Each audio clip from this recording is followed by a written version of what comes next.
উপপাদ্যটা আমরা পড়তে যাচ্ছি সেটা হচ্ছে কোনো ত্রিভুজে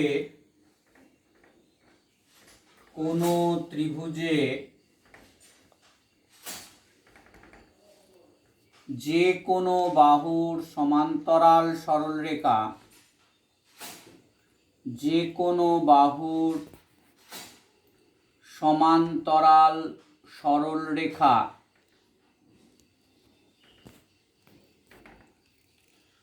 অপর দুটি বাহুকে সমানুপাতে বিভক্ত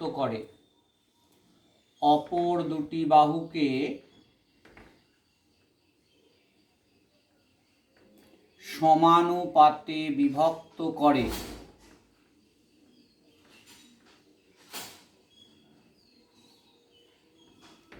দেখো, কোনো ত্রিভুজের যে কোনো বাহুর সমান্তরাল সরলরেখা অপর দুটি বাহুকে সমানুপাতে বিভক্ত করে। তাহলে আমরা জানি এটা উপপাদ্যের প্রথম স্টেপ, এটাকে আমরা বলছি সাধারণ নির্বাচন। এটা হলো সাধারণ নির্বাচন। এরপরেই যে পার্টটা আসে সেটা হচ্ছে ছবি। তাহলে আমরা দেখো একটা ত্রিভুজ আঁকলাম, এই ত্রিভুজটার নাম দিলাম আমরা এবিসি। ধরে নিলাম বিসি বাহুর সমান্তরাল সরলরেখা আমরা নিয়েছি, যেটা বিসি বাহুর সমান্তরাল সরলরেখাটা এবিকে ছেদ করেছে ধরে নাও আমরা এক্স বিন্দুতে, আর এসিকে ছেদ করেছে ওয়াই বিন্দুতে। তাহলে আমরা কি লিখব? এর পরে যে ধাপটা হয় তাকে আমরা বলি বিশেষ নির্বাচন। সেটা কি লিখছি না, সেটা লিখব ত্রিভুজ এবিসি এর, এটা দেখে কোন বাহুর, যে কোনো বাহুর বলেছে, তাহলে কোন বাহুর সমান্তরাল সরলরেখা? আমরা ধরে নিলাম বিসি বাহুর সমান্তরাল সরলরেখা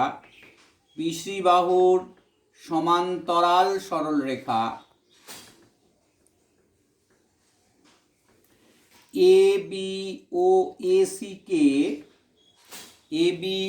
এসি কে যথাক্রমে এক্স ও ওয়াই বিন্দুতে ছেদ করেছে।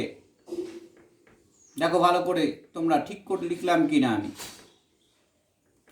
তাহলে ত্রিভুজ এবিসি এর বিসি বাহুর সমান্তরাল সরলরেখা এঁকেছি, যা এবি কে ছেদ করেছে এক্স বিন্দুতে, এসি কে ছেদ করেছে ওয়াই বিন্দুতে। তাহলে এবার হচ্ছে 4 নম্বর ধাপ, প্রামাণ্য, অর্থাৎ যেটা প্রমাণ করতে হবে। কি প্রমাণ করতে হবে? না, প্রমাণ করতে হবে আমার সমানুপাতে। তাহলে এক্স ওয়াই এবি কে যে দুটো খণ্ডে ভাগ করেছে, একটা হচ্ছে এ এক্স, একটা এক্স বি, তাহলে এর অনুপাত যেটা হবে, আর এসি কে যে দুটো ভাগে ভাগ করেছে A Y by Y C, এই দুটো অনুপাত কিন্তু সমান হবে। অর্থাৎ এক্স ওয়াই এবি কে যে অনুপাতে ভাগ করবে, এসি কেও ঠিক সেই অনুপাতে ভাগ করবে। এর জন্য আমায় কি করতে হবে? অঙ্কন করছি আমি। দেখো অঙ্কনটা কি করছি, আমি এক্স এর সঙ্গে সি যোগ করে দেব, ওয়াই এর সঙ্গে বি যোগ করে দেব। তাহলে কি বললাম?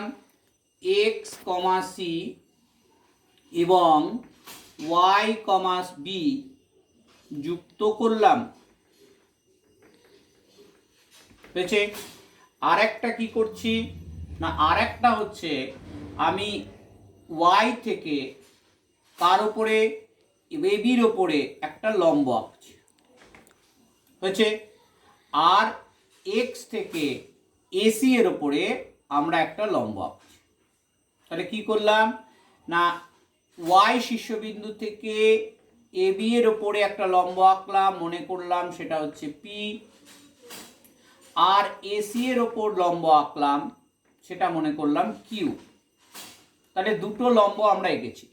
একটা হচ্ছে ওয়াই শীর্ষবিন্দু থেকে এবি এর ওপর এঁকেছি, দেখো ওয়াই পি, আর এক্স বিন্দু থেকে এসি এর ওপর এঁকেছি এক্স কিউ। তাহলে আমরা এখানে লিখতে পারি x P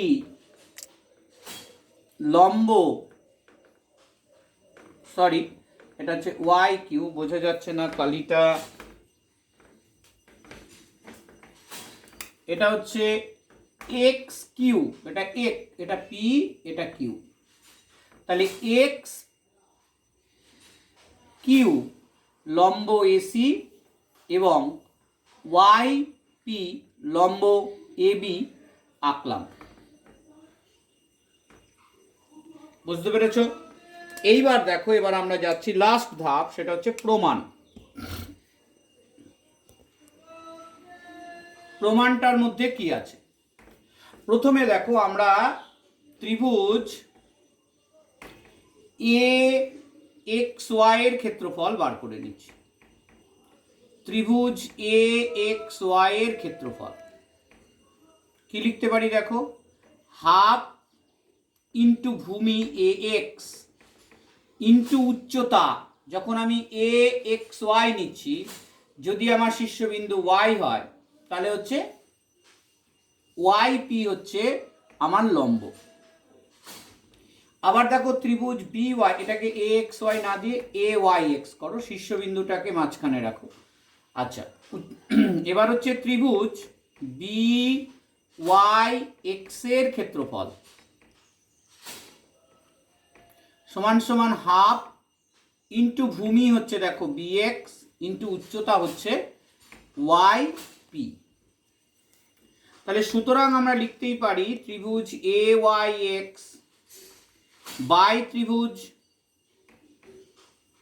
B Y X is equal to half into ax into x yp by half into bx into yp। yp yp half half কেটে গেল, তাহলে পড়ে থাকলো কত, ax by bx হচ্ছে, বা ax by, তোমরা এটাকে axb ও লিখতে পারো। নেক্সট দেখো, একই রকম ভাবে আমরা লিখতে পারি কি, একই রকম ভাবে আমরা ত্রিভুজ এ এক্স ওয়াই যদি নিই, ত্রিভুজ এ এক্স ওয়াই এর ক্ষেত্রফল বাই ত্রিভুজ সি এক্স ওয়াই এর ক্ষেত্রফল সমান সমান কি লেখা যায়, হাফ ইন্টু ভূমি, তখন ওপরে ভূমিটা দেখো এ ওয়াই ইন্টু উচ্চতাটা হচ্ছে এক্স কিউ বা Q X by half into ভূমি সি ওয়াই ইন্টু উচ্চতাটা হচ্ছে বা ওয়াই সি, আর উচ্চতাটা হচ্ছে সেই একই উচ্চতা এক্স কিউ বা কিউ এক্স। তাহলে এটা এটা কেটে গেল, এ হাফ হাফ কেটে গেল, পড়ে থাকলো কত, A Y by Y C হয়েছে। বোঝা গেছে? এইবার দেখো আমরা এর পরে যেটা করতে যাচ্ছি সেটা হচ্ছে, তাহলে এটা মুছে দিলাম। এইবার যে ছবিটা ছিল দেখো, ত্রিভুজ এ এক্স ওয়াই ও ত্রিভুজ এ ওয়াই এক্স, এই যে আমরা ত্রিভুজটা এঁকেছিলাম, আমি আবার এখানে এঁকে নিচ্ছি, A B C x Y, আর এখান থেকে লম্ব এঁকেছিলাম, এখান থেকে লম্ব এঁকেছিলাম। এটা ছিল যখন আমরা নিয়েছিলাম এ ওয়াই এক্স, তার মানে এটা হচ্ছে পি ছিল, এটা হচ্ছে কিউ ছিল, হয়েছে। তাহলে এবার দেখো ত্রিভুজ এ এক্স ওয়াই এবং ত্রিভুজ এ ওয়াই এক্স, এই দুটো ত্রিভুজ একই ত্রিভুজ, হ্যাঁ কি না? এ এক্স ওয়াই বললেও যে ত্রিভুজ বোঝায়, এ ওয়াই এক্স বললেও সেই ত্রিভুজ বোঝাচ্ছে। এবং আর যে দুটো ত্রিভুজ আমরা নিয়েছি, একটা হচ্ছে ত্রিভুজ বি ওয়াই এক্স ও ত্রিভুজ সি এক্স ওয়াই, দেখো একই ভূমি এক্স ওয়াই এবং একই সমান্তরাল যুগল এক্স ওয়াই ও বিসি এর মধ্যে অবস্থিত। দেখো এটা এক্স ওয়াই, এটা বিসি, এর মধ্যে এই যে ত্রিভুজটা আমি বললাম কি নাম দিয়েছিলাম দেখো তো, না B Y B X Y বা বি ওয়াই এক্স, এই যে বি ওয়াই এক্স। আর একটা কি বলেছি, সি এক্স ওয়াই। দুটো ত্রিভুজই দেখো একই ভূমি এক্স ওয়াই এর উপর এবং একই সমান্তরাল যুগল এক্স ওয়াই আর বিসির মধ্যে অবস্থিত। তাহলে ক্লাস 9 এর যে উপপাদ্য সেখান থেকে কি লিখতে পারি, বি ওয়াই এক্স এর ক্ষেত্রফল সমান সমান ত্রিভুজ সি এক্স ওয়াই এর ক্ষেত্রফল। বুঝে গেছে? সুতরাং আমরা কি লিখতে পারি, ত্রিভুজ যেখানে লিখেছিলাম এ ওয়াই এক্স বাই ত্রিভুজ বি ওয়াই এক্স এর ক্ষেত্রফল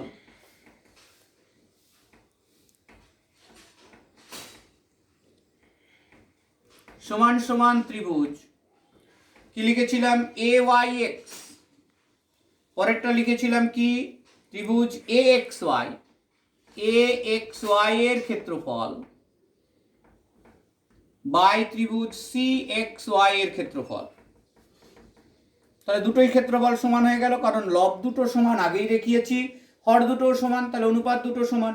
তাহলে এটা মানে ছিল কত, এ এক্স বাই এক্স বি, আর এটা মানে কত হলো A Y by Y C. তাহলে প্রমাণিত হয়ে গেল।